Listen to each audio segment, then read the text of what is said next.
This is Daily Blast Live. We're talking about what you're talking about. Get real. You all ready for this?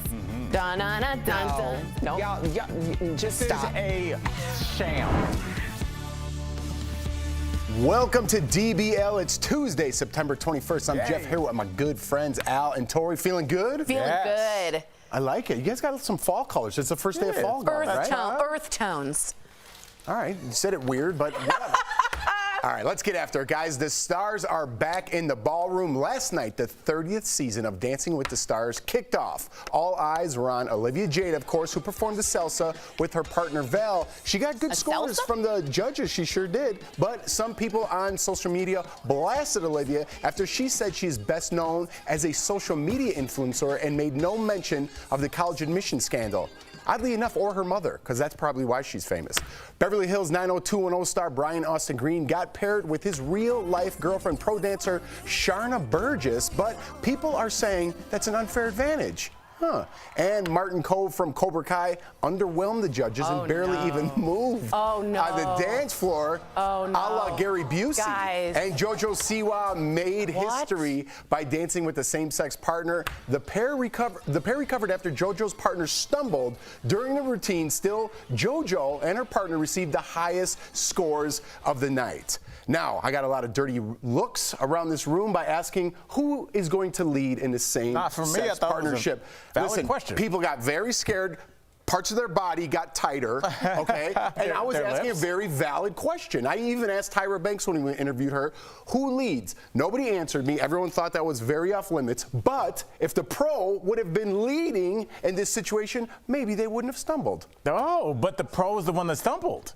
Exactly, because she's not used to not leading. Oh. That doesn't make sense because my point is a man leads. So Right. my point's thrown way off. I don't know. No, that's interesting, and I think it's cool to talk about something that is a first and all the things we've never thought about, like who leads. So I didn't find any problem with that question. Until I did. There is one. Let's take it back to Olivia Jade. Yeah. All right. Let's go there and work forward. I think she is best known as an influencer. She had lots of subscribers. Like, this is the latest thing, but I don't know if that's what she's best known for. She had a following. Like, let's not disrespect. She did have a career before this was put on top. I think you're 1,000,000% wrong. 1,000,000. 1,000,000% wrong. I think, yes, she had a following, but she's on Dancing with the Stars because of the athletic, the varsity scandal, right? That's why we all know her. That's why she's trying to get back. That's why she's trying to get her career back. Now, I have a problem, though. Is she supposed to say that? That's what I'm right. Like, I get what you mean. Aren't you supposed to let it die? Would your PR person be like, make sure you keep bringing up the scandal? Like, I think she's known for that, but I also wouldn't be there like, I cheated and my mother went to jail. Thank you. Like, that's not something you're going to do on Dancing with the Stars. Right. So why would you say that, and why are people giving her a hard time about it? Perhaps she should have let the question go, but she did answer it in a way that people just disagree with. If she let the question go, we'd be talking about her letting the question go. Yeah. So, I just think that there's a mob. Look, let's just get it out there. She's a young, rich, attractive woman, and some people hate on that. They do not want her to see her get back up. She did something stupid at 19, like none of us did, right? Yeah. Listen, I don't know. She did great, and I think she's going to be on the show for a while. Cobra Kai guy, terrible. I loved it. Terrible. Hey. He danced the way I play basketball now, like just like a lot of arm movements. But It's not like arm, no like, side to side. right? I'm like, you guard him. No movement. Yeah, no movement. I love it. Hey, who's got that guy? All right, let's get this last story. Daniel Craig may play this smooth, cool 007 on screen, but he got a little emotional speaking to the crew on his latest film, No Time to Die, when they wrapped up. Let's take a look. I've loved every single second of these movies, and especially this one, because I've got up every morning and I've had the chance to work with you guys, and that has been one of the greatest honors of my life. So, what a great actor. Ugh. Daniel also recently spoke with Radio Times Magazine about the future of the franchise and why he doesn't think a woman should ever play James Bond. He said, quote, "There should simply be better parts for women and actors of color. Why should a woman play James Bond when there should be a part just as good as James Bond, but for a woman?" I'll tell you why, Jeff. Tell me, hit me with it. Because how long has James Bond been around? Since I think the 50s. Right. Yeah, So Ian Fleming wrote about it. Yeah, so this is a franchise that is interwoven into our nation, into the world's psyche. Everybody knows this character, and they can always build on that. Anytime there's a James Bond film, you have a frame of reference for what that is. Starting a new franchise, even if it's an incredible idea, is much more difficult. And what do we always talk about? It's hard to gather funds for. It's like this new spy. She's a woman. Rather than just being like James Bond, everybody in the room instantly knows what that is and why it would be successful. So I think it's hard to start a franchise. So you do want to kind of piggyback off that name. But then when you do that, you're going along and it's going to be different than what everybody expects. So you're kind of, you know, it's bad either way. I just think it's really weird that we just can't write a new story. James Bond is a great icon. That's cool. Keep him as such. Write a better story for a female. There's been Black Widow. We had Atomic Blonde. There can be well-written roles. There just aren't right now. Black Widow was already an established character. Agreed, but then create a new one. This is for a storyteller. But when you create, this is a chance. people have nothing to latch onto. You're hoping it's going to be a new thing. So you're just going to lag on to another character and stick her as a woman? Yes, we're still showing Transformers, and everything that we watch on TV has been around. We've had this conversation about people of color as well, and Daniel Craig touched on it. Why can't you just have a 008 and make it a person of color? 009, right, or exactly. a 009 and make it a woman? They did it with Oceans, the Oceans movies. We've had this argument on the show plenty of times. Just 008. Just do a different story. I think we're like trying to figure out why, and I think maybe, Jeff, you just have a really good idea that they haven't thought of yet. I mean, they didn't think about changing the number? Yeah, I'm that brilliant? Wait, no, he's not. I want the booth to correct me. I thought that it was 007 because the other ones were killed. No, it was 007 because he's the next in line. But then that means 008 would be alive. I thought they skipped. I thought 08 got killed in 06. No, 06, remember, went against 07. Remember? That was in one of the very first ones. I don't know what's happening. I feel like... Why did 5 eat 6? Because 7, 8, 9. And you were about to mess that up. Yeah, you were about to ruin that. She just said cause 6. Cause 6, Tori. Because of 6, everyone. Number 9. Coming up on DBL, our interview with Dr. Drew and his daughter. We're talking about their book that's all about having tough conversations with your kids. And the queen of daytime soaps, Deidre Hall, a.k.a. Marlena. She gives us the scoop on her iconic Days of Our Lives role. Closed captioning provided by Wednesday on DBL. After 24 years, a serial killer is sentenced to death. Now the mother of one of his victims is speaking out. It's become a cliche that missing child is the worst nightmare. Don't miss this all-new True Crime Chronicles.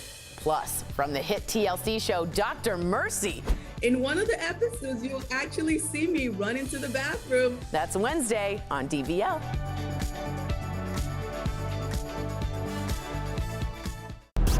Tori Schulman, Al Jackson, Erica Cobb, Jeff Schroeder, Sam Shocker. This is my show, baby. Celebrating our 5th year and going strong, DBL is always all new every day. Everyone is talking about DBL. And year 5 is going to be big. I cannot wait. Bold debates. You're canceling people. That says a lot. Hot celebs. Look, we treat everything as a joke. Thank you very much, Sean Stamos. Just turn up the notch on that. Enjoy. And all the laughs. Awesome. I love it. Let's do it. Yes. DBL is always all new every day.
Welcome back to DBL. Remember hearing about the birds and the bees from your parents? Well, we spoke to Dr. Drew Pinsky and his daughter Paulina about their new book and why those conversations don't have to be so awkward. That's today's DBL Spotlight. Drew and Paulina, hi. Hey guys. Hello. Okay, so Drew, you've been talking about sex, and I've even been there right next to you on Loveline for years, but it didn't go that smoothly with your kids at first. That surprises me. Well, I mean, look, when you're every parent has just produced a parent, so that's just, and we tell the story in the book. The more interesting thing to me, though, is that in spite of these being topics that I've talked about for a long time, the conversation has changed a little bit. And we originally got involved in this project. The idea was sort of backing into consent, because that was pre-COVID. It was in the days of the Me Too movement. And I was like, young people are extremely confused about consent. And if we're going to approach that, I need a young person. And Paulina's a writer, and so I got her involved with it, and that was a very good move. Paulina, you are brilliant. First of all, it's so good to see your face, and I'm just so proud of everything that you're doing, really. But I have to ask you, why were you so reluctant to hear about the birds and the bees from your dad? I mean, I get it, but tell us why. Because everyone was hearing about the birds and the bees from my dad, and so everyone expected him to talk to me about it.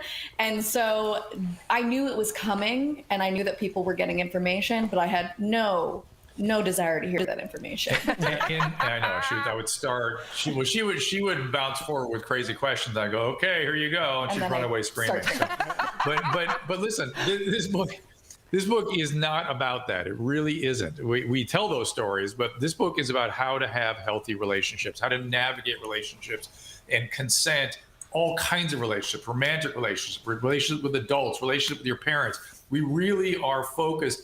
We're not focused on the biology in this text. We really are not, because that's out there. That's everywhere. It exists. Yeah, it's already out there, done. But this is, but this is about how to navigate relationships in a healthy way. So. Ultimately, taking consent out of a sexual context and putting it into an interpersonal context teaches people how to practice consent before they get into a sexual context. Yeah. You were talking about consent over and over and over again. Let's talk about that. Paulina, specifically, were there times in your life where consent was an issue? And I don't mean even if it's a capital S sexual assault. I mean even just interpersonal, like you were saying. Yeah.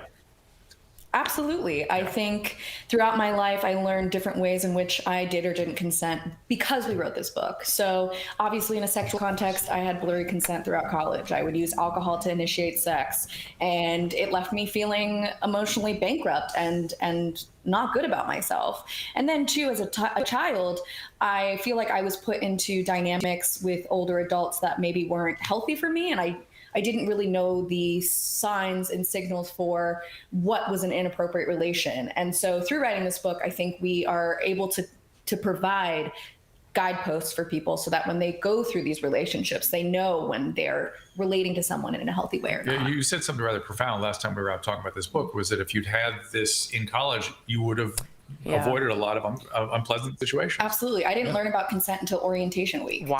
And, it was consent is sexy, no means no, yes means yeah, and that was it. And it wasn't a nuanced conversation. It was very black and white, and consent is an ongoing negotiation. It isn't something that you just give willy-nilly. You can take it back at any point if you're uncomfortable. And that's something that I really want to drive home. And look, we get into everything. We get into gender, sexual orientation. We get into all the stuff that's so confusing for late adolescents, and really give them a frame to go after it and understand it in a comfortable way, a non-awkward way. So the awkward thing is not just about the parents, it's about navigating relationships before you really understand what you're doing. Drew, what's up, man? This is Al Jackson. Really quickly, man, how you doing? We only got about 30 seconds. What advice would you give to people that are still resistant to getting the COVID vaccine? Listen, the one easy thing for me, there's a lot to that conversation. I work with resistant behaviors all the time, right? People that want to keep doing drugs and don't want to listen to people. I know you go straight at them, it's the worst thing you can do. The one simple thing I would start with is saying, look, maybe you don't want to take the risk for yourself, but how about for the rest of us? We have an obligation to sort of make sure we suppress this thing from replicating so it doesn't form more an awful variant. So on behalf of everybody else, at least, maybe take a little bit of risk on your own. Thank you for that. Drew, Paulina, thank you for speaking to us. I definitely believe that your book will save relationships. It will save lives. Their book, It Doesn't Have to Be Awkward, that deals with relationship, consent, and other hard-to-talk-about stuff, is on sale today. Order your copy by going to drdrew.com/awkward. We'll be right back. All right.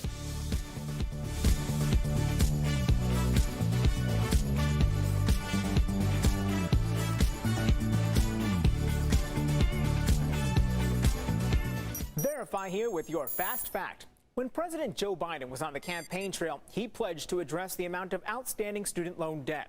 Now, a viral tweet with more than 48,000 likes asks, who is receiving the benefit of the president's loan cancellation effort? So, let's verify. Has President Joe Biden's administration canceled $9 billion in student loans?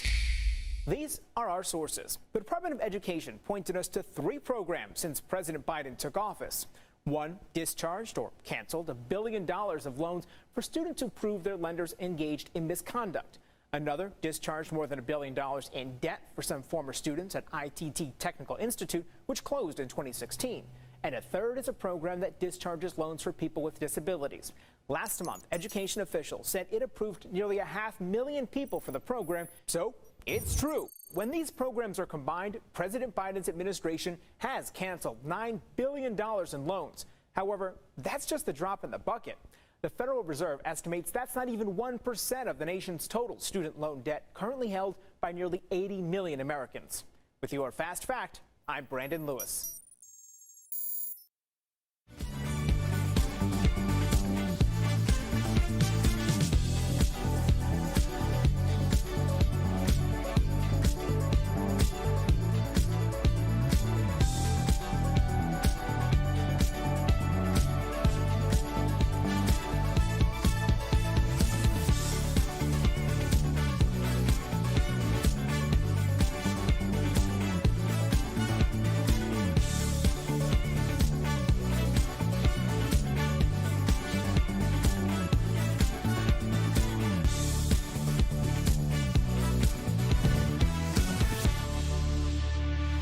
Welcome back to DBL. She is daytime's most beloved heroine and has been playing the role since 1976. We're talking about the queen of daytime soaps, the legendary Deidre Hall. Well, earlier we spoke with her, and that's in today's Chatting with the Stars.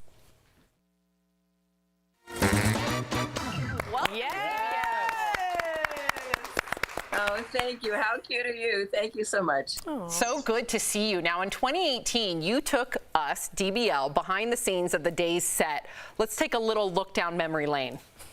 We are backstage on the set of Days of Our Lives. As you could see right here, the lovely, the talented, the iconic Deidre Hall, who plays Marlena Evans on the show. This is Kiriakis Mansion. The size of this set means you can do a lot in it, have a lot of parties and people, and it feels grand. Do people still come in and tell you how to say your lines? Still? I've never had that happen. How often do you allow people to come in there and peruse the set? You know, I was saying earlier that we don't do that. We don't do that. It was quite miraculous that you were actually allowed to come and do that. Because we film on the set, 24, hours a day, or it seems like it. But we have 2 stages. But if you got somebody doing a tour on one set, it's just too disruptive. So we don't do it. So that's sort of a one-off. Congratulations on getting it. Yay! Mazel tov, Jeff. Yeah, it was. I still remember that. It was a great day. So thank you for letting me do that. And we had a little moment. I felt like, not like that, but we had like a little moment where you got serious and we talked, and it was a great day. You guys were wonderful, so thank you so much for that. I still remember it. It's one of the best things I've ever done. Thank you. Oh, that was nice. It was great to have you there. Thanks, Jeff. Oh. All right, I want to talk about Marlena Evans because I am a fan. Dr. Marlena. I know. I just say Marlena. Just saying Marlena gives me the chills. You play Dr. Marlena Evans, and we hear the infamous possession of the devil. That's my favorite part, is coming back. What? What do you love most about that storyline, and are there any secrets you can share? Possession happened 25 years ago, and at that time, Jim Riley had written it, and it was a record-breaking event. We had more young people tuning in than have ever joined any daytime show ever. Did. At that time, 25 years ago, we were limited as to what we could do in television. And now we have a lot more special effects. So that's my tease for you. It's good. Perfect for Halloween. I know, right? Now, you've played Marlena for over 40 years. And anybody that's done any job for 40 years is like, I'm ready to retire. Do you ever think about it? And like, you know, if so, like, how could you see like Marlena's ending on the show? You know, I've always said that I will leave days when my key card to the gate doesn't work anymore. It is such a family. It is such a home for me. I can't imagine not being there. It's been actually 45 years, and it's just been the loveliest time of my life. It's allowed me to do a job that I love with people that I adore. I don't have to work 5 days a week. We get holidays and breaks off. It's allowed me to bring my children to work when they were very small. It is just the best job in the world, and I wouldn't trade it for anything. All right, Deirdre, so for Beyond Salem, several old cast members are returning to the set, including Housewife star Lisa Rinna. So there's a rumor going around that you ladies got into some trouble while on set. Is there any truth to this and what really happened? Trouble? May I jump in here? Yes. This is some jerk looking for a headline. And I don't say that lightly. There is absolutely no truth to it. And Jeff, I know you'd like to debunk these things. There's not a word of truth to it. I adore her. I've always adored her. She is funny. She's irreverent. She's always professional. And I'm crazy about her. And I think what I had said at one point to someone was that Christy Clark was there. She played Carrie on the show, and she came back. And I hadn't seen her in a long time, and she's got children now and lives in Europe. And I was so excited talking to her that the director had to keep starting every direction with, okay, shut up. And that was it. And somehow in somebody's convoluted imagination, that became a problem with Lisa Rinna and myself. It's total nonsense. So thanks for debunking that. Absolutely. And I've grown up a lot, so I like to publicly shame those people who make up those rumors. Yes, you do. Very grown up of Yes, me. you do. Yes, Be you my do. guest. Be my guest. Yeah, just leave it to Jeff. Don't Take hold care of back. that. Yep. Okay, we got to talk about Beyond Salem. How does this mini-series differ from Days of Our Lives? Beyond Salem is encapsulated. We do it's 5 episodes that are a trip to Europe for a number of couples looking for some stolen jewels, and so to watch it is you're going to see the entire thing in 5 shows. It does dovetail nicely into Days of Our Lives.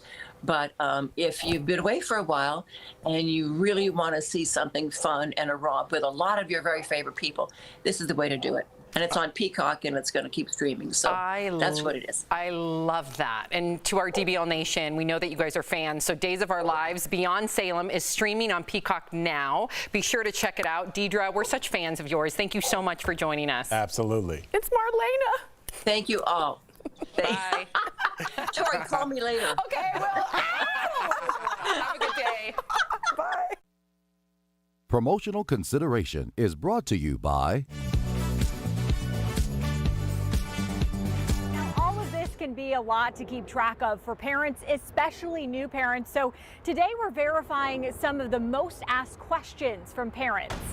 Our sources, Joe Coella, the director of child passenger safety at the Juvenile Products Manufacturers Association and the National Highway Traffic Safety Administration and the American Academy of Pediatrics. The first question, can you use an old car seat from a friend? We don't really recommend, car seats are one category where we're pretty hardcore about that. We don't recommend secondhand use of the car seats because there could be missing items. Like you said, it could be the instructions, it could be the labels.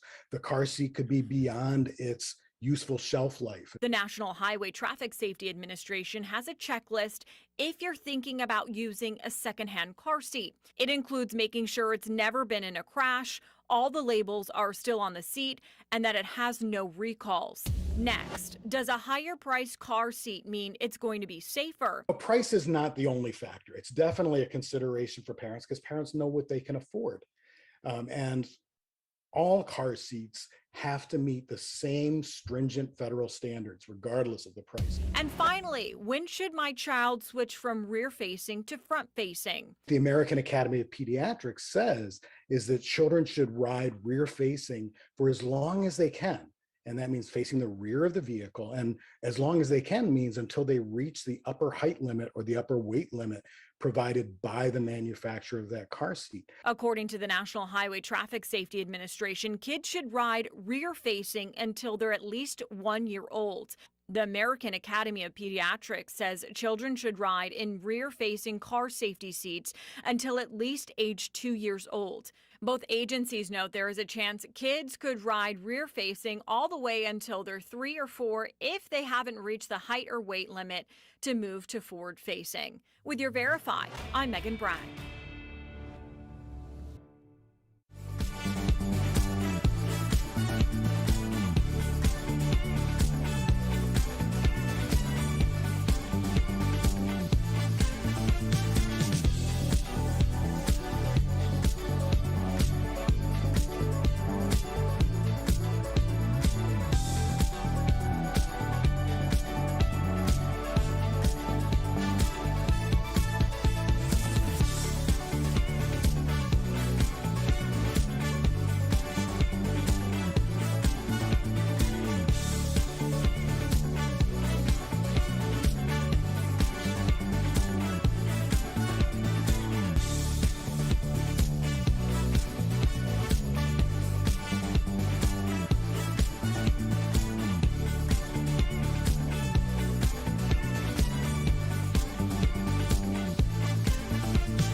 Welcome back to DBL. Are you planning on retiring early?